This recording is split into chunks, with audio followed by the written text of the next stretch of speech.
Bismillahirrahmanirrahim. Assalamualaikum warahmatullahi wabarakatuh. Hai teman-teman, jumpa lagi bersama saya Lailatul Rahmah dari kelas 5B PM Manajemen Pendidikan Ekonomi Fakultas Tarbiyah dan Keguruan Unsus Riau. Baiklah, di sini selanjutnya saya akan menjelaskan mengenai materi yang terakhir, yaitu strategi pengembangan produk dan siklus hidup produk dan implementasi terhadap guru. Adapun tujuan saya dalam membuat video ini adalah sama seperti yang sebelumnya, untuk memenuhi tugas ujian akhir semester pada mata kuliah Manajemen Pemasaran yang diampu oleh Bapak Hendra Riavita MM. Baiklah, selanjutnya saya akan men-share screen dan menjelaskan mengenai materi yang terakhir ini. Materi yang terakhir yaitu strategi pengembangan produk dan siklus hidup produk serta implikasinya terhadap guru. Yang pertama kita akan membahas pendahuluan, yang dimana pendahuluan di sini pengembangan produk baru atau menciptakan produk baru merupakan tugas yang sering terlupakan pada saat salah satu ataupun beberapa produk yang sedang dipasarkan itu berada pada tahap kedewasaan. Maka pengusaha haruslah mulai memanfaatkan keuntungan yang diperolehnya dari produk yang berada pada tahap tersebut untuk mengembangkan ide penciptaan produk baru. Produk baru inilah yang diharapkan nantinya dapat menggantikan produk lama yang sedang jaya tersebut. Kemudian, semua produk tampaknya mengalami siklus hidup. Produk itu dilahirkan melalui beberapa fase dan ada pada akhirnya mati ketika ada produk baru datang, dan produk baru itu dapat melayani kebutuhan konsumen dengan lebih baik. Siklus hidup produk ini menghadirkan dua tantangan utama. Yang pertama, karena semua produk yang pada akhirnya mengalami penurunan, perusahaan harus mampu mengembangkan produk baru untuk menggantikan produk yang lama. Dan yang kedua, perusahaan harus mampu menyesuaikan strategi pemasarannya dalam menghadapi perubahan selera, teknologi, dan persaingan ketika produk melewati tahap-tahap siklus hidup. Adapun rumusan masalah yang akan dibahas itu adalah jelaskan strategi pengembangan produk baru dan siklus hidup produk serta implikasinya terhadap guru. Selanjutnya kita akan membahas strategi pengembangan produk dan proses pengembangan, yang dimana produk baru yang dimaksud adalah pengembangan produk, modifikasi produk, dan merek baru yang dikembangkan perusahaan melalui usaha riset dan pengembangan mereka sendiri. Kemudian proses pengembangan ini juga di dalam perusahaan harus memahami pelanggan, pasar, dan pesaing serta mengembangkan produk yang bisa memberikan nilai yang unggul bagi pelanggan. Baik, selanjutnya membahas tentang mengatur pengembangan produk baru dibagi menjadi 3. Yang pertama itu ada pengembangan produk baru yang berpusat pada pelanggan dengan melakukan diferensiasi dan menawarkan proposisi nilai pelanggan yang lebih baik. Kemudian yang kedua, pengembangan produk baru berdasarkan tim. Maksudnya adalah perusahaan di sini bekerja sama membentuk tim dalam proses pengembangan produk baru untuk menghemat waktu dan meningkatkan efektivitas. Yang ketiga ada sistematis, yang dimana pengembangan produk baru yang sistematis ini perusahaan dapat memasang sistem manajemen inovasi guna mengumpulkan, meninjau, mengevaluasi, dan mengatur ide produk yang baru. Selanjutnya strategi siklus hidup produk ada 4. Yang pertama itu ada pengembangan produk, yang dimana di sini perusahaan harus menemukan dan mengembangkan suatu ide produk baru sehingga pada tahap ini ditandai dengan masih rendahnya penjualan produk sementara biaya investasi perusahaan masih besar. Yang kedua ada pengenalan, yang dimana pada tahap ini pertumbuhan penjualan lambat, keuntungan belum bisa didapat sebagai akibat dari pengeluaran yang besar untuk memperkenalkan produknya. Yang ketiga itu ada pertumbuhan. Pada tahap ini sudah terjadi penerimaan secara cepat dan peningkatan keuntungan. Dan yang terakhir itu ada kedewasaan, yang dimana pada tahap ini pertumbuhan penjualan melambat karena produk telah diterima oleh sebagian besar pembeli potensial dan tingkat keuntungan tidak berada di puncak atau menurun karena meningkatnya pengeluaran pemasaran untuk mempertahankan produk dalam persaingan.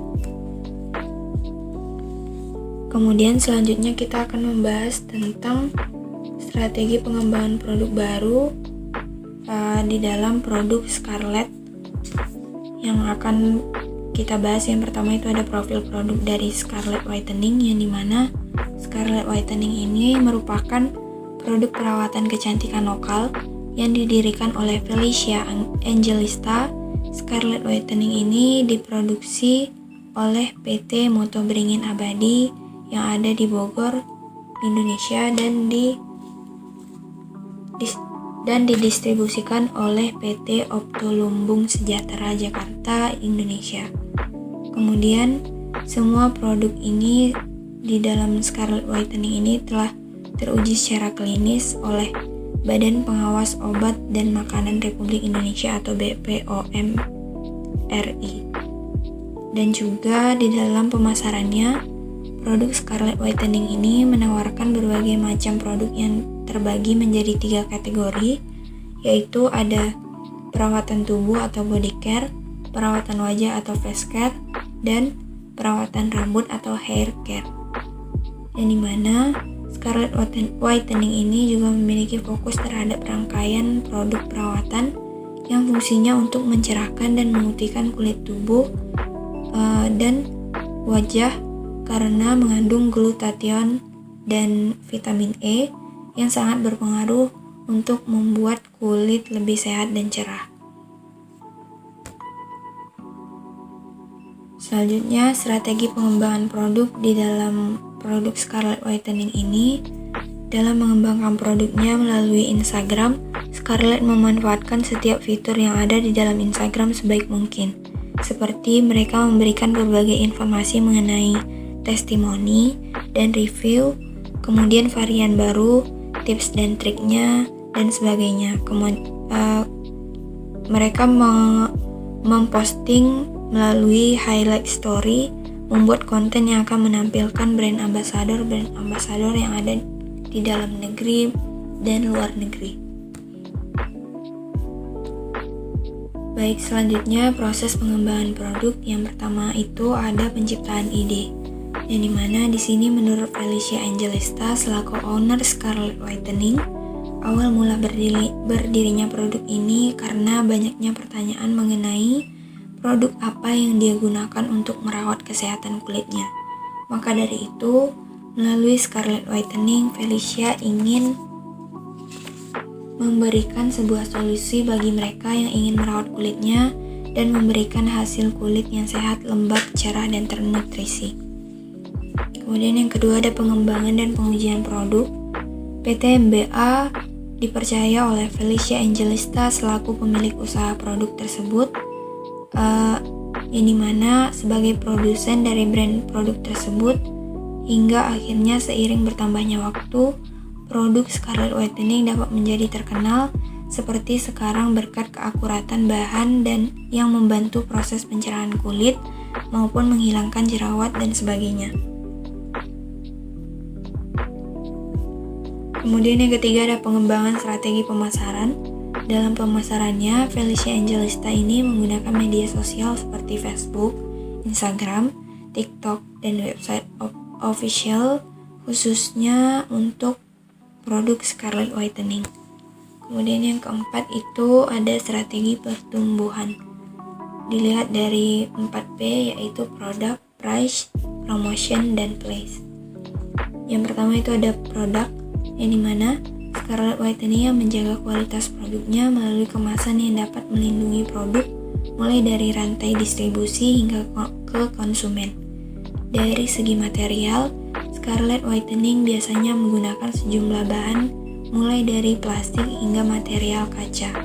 Kemudian yang kedua ada promotion, yang dimana Scarlett Whitening ini untuk lebih mengenalkan produknya di kalangan konsumen.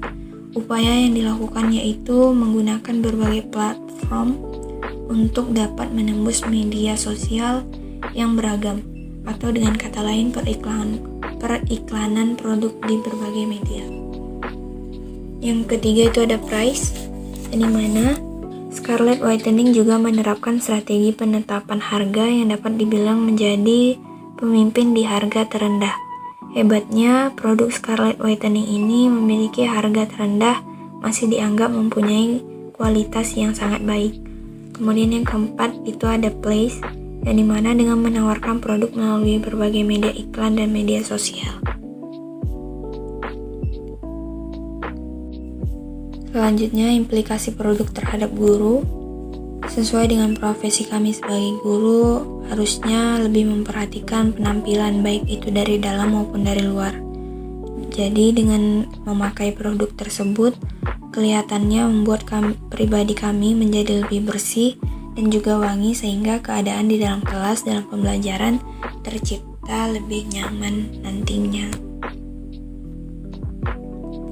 Kesimpulan dan saran, pengembangan produk merupakan salah satu faktor penting yang menentukan berhasil tidaknya suatu produk di pasaran. Pengembangan produk yang berhasil mengharuskan perusahaan untuk menetapkan suatu organisasi yang efektif dalam mengelola proses pengembangan produk.